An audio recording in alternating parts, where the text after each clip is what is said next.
সম্মানিত দর্শক শ্রোতা ভাই এবং বোনেরা, আশা করি আপনারা সবাই সহি সালামতে আছেন। মধ্যপ্রাচ্যের যুদ্ধ নিয়ে অন্য দিনের মতো আজকেও আপনাদের খেদমতে কিছু কথা আলোচনা করি। আপনারাও এগুলোই ভাবছেন। মধ্যপ্রাচ্যের যুদ্ধের জন্যে ইরানকে কোনো অবস্থাতেই দায়ী করা চলে না। দায়ী যদি থেকে থাকে তাহলে 1 নম্বর দায়ী ইসরায়েল, 2 নম্বর হচ্ছে আমেরিকা, আর সমস্ত আরব বিশ্বের দেশগুলো, কুয়েত, সংযুক্ত আরব আমিরাত, সৌদি আরব, বাহরাইন, ওমান এবং জর্ডান, এই 6টি দেশ জড়িত। আর এরা আমেরিকান ঘাঁটিগুলোকে ব্যবহার করতে দিচ্ছে ইসরায়েলের এবং আমেরিকার বিমানগুলোকে ইরানে হামলা করার জন্যে। এই ঘাঁটিগুলো ব্যবহার তারা করতে পারছে, তবে ইরানের আক্রমণে এই সমস্ত ঘাঁটিগুলোর অধিকাংশই বসবাসের অযোগ্য হয়ে গেছে, কাজে মার্কিন সেনারাও পালিয়ে গেছে, ওরা খুব সুবিধা করতে পারছে না। কিন্তু কথাটা হলো এই সমস্ত ঘাঁটিতে তারা আশ্রয় দিল কেন? তাদের পাশের একটা প্রতিবেশী দেশকে আক্রমণ করার জন্যে 9,000 কিলোমিটার দূর থেকে আমেরিকা এসে তাদের দেশে অবস্থান করে তাদের মুসলিম ভাইয়ের উপরে হামলা কেন করবে? একটি 5,000 বছরের পুরাতন সাম্রাজ্য, পুরাতন সভ্যতাকে ধ্বংস তারা করার জন্য উদ্যোগ নিতে পারল কেন? এটা যেমন মুসলিম উম্মার জন্য অত্যন্ত দুঃখজনক। এই 6টা যে 5টা 7টা দেশের কথা বললাম, এই 7টা দেশ তো আরব লীগেরও সদস্য, ওআইসিরও সদস্য, ইরান যেরকম সদস্য ওরাও সদস্য। এই সমস্ত দেশগুলোর যুদ্ধ একসময় থেমে যাবে, ইরানের হয়তো আরও ব্যাপক ক্ষয়ক্ষতি হবে, এদের দেশে অবস্থিত মার্কিন ঘাঁটিগুলোর ব্যাপক ক্ষতি সাধিত হবে। কিন্তু একসময় তো তারা আবার ওআইসির সম্মেলনে বসবে, একসময় তারা আরব লীগের সম্মেলনে একসাথে বসে তখন তারা একে অপরকে মুখ দেখাবে কী করে? আসলে রাজনীতিতে যাদের লজ্জা শরম আছে তারা রাজনীতি করে না। রাজনীতিবিদদের লজ্জা শরম একটু কমই থাকে।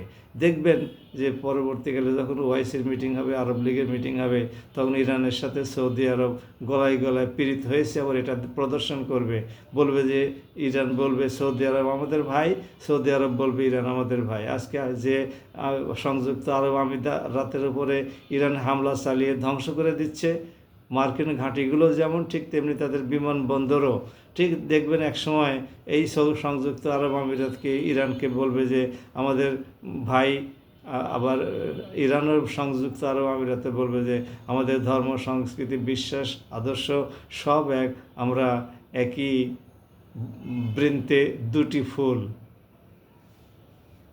একেই বলে পলিটিক্সটা বেহায়া, নির্লজ্জ না হলে চলে না।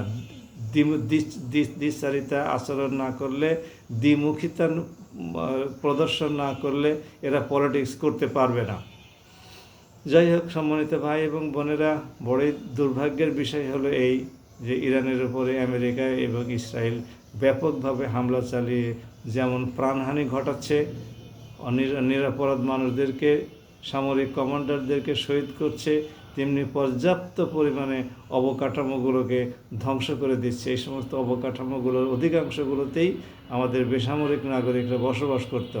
সরকারি অফিস, আদালত, কল কারখানার, বিদ্যুৎ কেন্দ্র, পানি পিউরিফিকেশন ওয়াটার পিউরিফিকেশন প্লান্ট, এই সমস্তগুলো, স্কুল, কলেজ, বিশ্ববিদ্যালয়, এইসব গবেষণা কেন্দ্র, এই সমস্তগুলোই ছিল।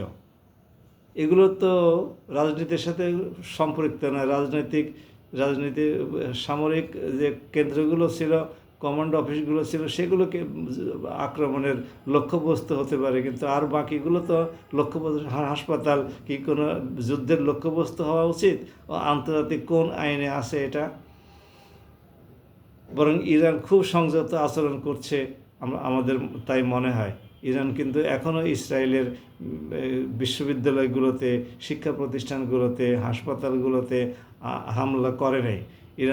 ইরান তো বড় দেশ, 9 কোটি মানুষের দেশ, শত শত হাসপাতাল আছে, শত শত বিশ্ববিদ্যালয় আছে, শত শত হাজার হাজার কলেজ আছে, লক্ষ লক্ষ স্কুল আছে। তারপরেও কিন্তু ইরানের উপরে হামলা করে খুব বেশি সামাল দেওয়া যাবে না। ইসরায়েলের সামান্য কয়েকটা বিশ্ববিদ্যালয়, সামান্য কয়েকটা কলেজ, এগুলোর উপরে যদি ইরান হামলা শুরু করে, ইসরায়েলের শিক্ষা প্রতিষ্ঠানের কোনো অস্তিত্ব থাকবে? গবেষণা প্রতিষ্ঠানের কোনো অস্তিত্ব থাকবে? এমনিতে এখন প্রায় সমাপ্তির পথে, খতম হওয়ার পথে। যদি ইরান আরও মারমুখ হয় এবং ব্যাপক হামলা শুরু করে, তাহলে এগুলোর কিচ্ছু অস্তিত্ব থাকবে না। হাজার হাজার 89তম হামলা আজকে তারা শেষ করে ফেলল। আজকে রাতের বেলায় হয়তো 90তম শুরু হবে। এই সপ্তাহেই দেখবে যে 97, আগামী শুক্রবার আসতে আসতে 97, 98তম হামলা তারা শেষ করবে। এভাবে 102তম হামলা শেষ করলে পরে ইসরায়েলের 12টা বেজে যাবে। বহুতল ভবন আজকে বিভিন্ন শহরে ধ্বংসপ্রাপ্ত হয়েছে। ইসরায়েলি যে পত্রিকা জেরুজালেম পোস্টই সেটা স্বীকার করেছে। ওদের শরম লাগে। ইরান তার যে ধ্বংসপ্রাপ্ত অবকাঠামোগুলোকে সাংবাদিকদেরকে আমন্ত্রণ জানিয়ে দেখিয়ে সারা বিশ্বে ছড়িয়ে দিতে উৎসাহিত করছে। ইসরায়েল এবং আমেরিকা তাদের ঘাঁটিগুলোতে, তাদের অবকাঠামোগুলোতে, তাদের লোকসংখ্যার বাড়িতে হামলা করে কী পরিমাণ ক্ষয়ক্ষতি করেছে সেগুলো সাংবাদিকদেরকে ডেকে দেখায় না কেন? মানবাধিকারের ধ্বজাধারী, গণতন্ত্রের প্রবক্তা, হ্যাঁ, লালন পালন, জন্মভূমি, চারণভূমি, তারপর সূতিকাগার, এ সমস্ত বলে কত কথা শুনি আমরা তাদের আজকে কোথায় মানবাধিকার, কোথায় সংবাদপত্রের স্বাধীনতা? এ সমস্তগুলো সব কথার কথা। এগুলো সব তাদের কপচানো বলি। দুর্বল দেশগুলোকে, তাদের গোলাম অনুগত সরকারগুলোকে পদোন্নত করে রাখার জন্যে তারা এই সমস্ত বুলিগুলো আওড়ায়। যখন যে দেশে যে বুলি আওড়ানো দরকার, যখন যে দেশে যে আদর্শ প্রচার করা দরকার, যখন যে দেশে যে বক্তব্য প্রদান করা দরকার, তাদের নিজেদের স্বার্থ উদ্ধার করার জন্যে, ওই সমস্ত দেশগুলোকে চাপে রাখার জন্যে, তখন তারা সেই কথা বলে। শেখ হাসিনা যখন বাংলাদেশের তিনবার চুরি করে প্রধানমন্ত্রী হলো, তখন কিন্তু আমেরিকার মুখে কথা ছিল না যে আমরা গণতন্ত্র ধ্বংসকারী হাসিনাকে দেখতে চাই না। বলে যে হাসিনা নির্বাচিত হওয়ার পরে বলতো যে আমরা হাসিনার সাথে কাজ করতে রাজি আছি। আসলে এরা এক এক সময় এক এক দেশে এক এক রকমের বক্তব্য দিয়ে নিজেদের স্বার্থই চরিতার্থ করার চেষ্টা করে। যাই হোক না কেন, আমরা আসুন যুদ্ধ বন্ধের জন্য আল্লাহ রাব্বুল আলামিনের কাছে প্রার্থনা করি। আল্লাহ, মুসলিম বিশ্বের প্রচুর ক্ষয়ক্ষতি হয়েছে, আরব বিশ্বে প্রচুর ক্ষয়ক্ষতি হয়েছে। যদি এর চাইতে ভয়াবহ পরিণতির দিকে যুদ্ধ এগিয়ে যায়, তাহলে ইরানের উপরে পারমাণবিক বোমা হামলা পর্যন্ত হয়ে বসতে পারে। যদি পারমাণবিক বোমা হামলা হয়, তাহলে মধ্যপ্রাচ্যের এই পারস্য সাম্রাজ্যের পতন অনিবার্য হয়ে উঠবে।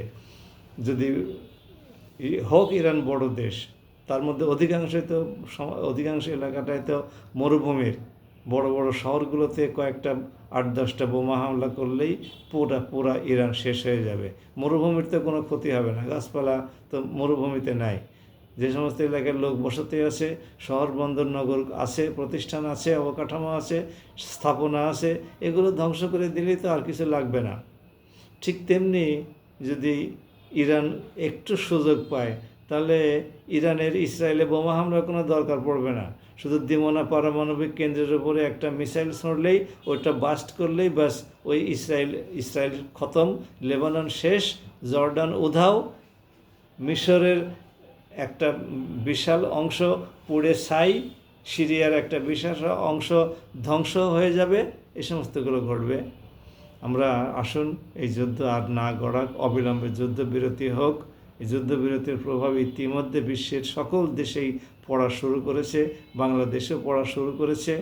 আমরা এই যুদ্ধ অবিলম্বে বন্ধ চাই, প্রাণহানি বন্ধ চাই সকল পক্ষেরই। আর চিরস্থায়ী একটা যুদ্ধ বন্ধ চুক্তিতে সকল পক্ষ সম্মত হোক, এই প্রত্যাশা করে আজকের আলোচনা এখানে শেষ করছি। ইরান জিন্দাবাদ। আসসালামু আলাইকুম ওয়া রাহমাতুল্লাহ।